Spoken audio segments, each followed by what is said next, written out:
Okay, some scholars restrict the distance of a traveler prayer, that someone must travel for a distance of over 81 kilometers from the borders of the city, not from the house.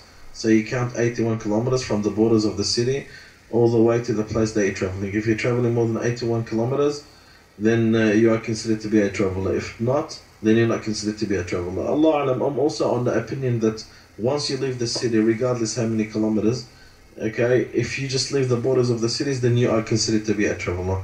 Like, even if it's 15, 20 kilometers, you are considered to be a traveler. And this is the opinion of other scholars.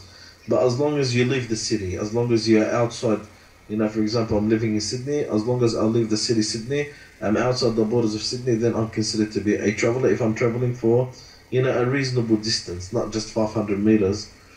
And this is with regards of the distance.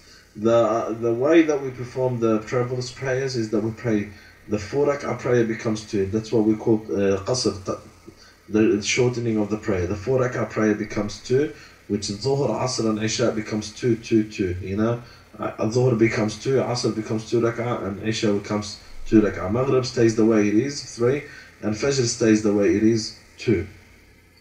The other thing that the Sharia gives us is combining the prayers, which allows me to combine the Dhuhr and Asr together. I could pray Dhuhr and Asr at any time, whether it's Dhuhr time or Asr time. So I could pray at Dhuhr time, the Dhuhr prayer and the Asr prayer.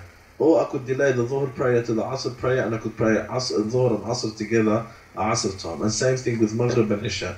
Same thing with Maghrib and Isha. I could pray Maghrib and Isha at Maghrib time. I could pray Maghrib and Isha at Isha time. And I pray it 3 by 2. 3 Maghrib and then 2 Isha. And these are the only 2 that you could combine. You could only combine Dhuhr and Asr together, and you could only combine Maghrib and Isha together. You can't combine anything else. You can't combine Fajr and Isha together, or Fajr and Dhuhr together, or Asr and Maghrib together. It's only Dhuhr and Asr together, and Maghrib and Isha together.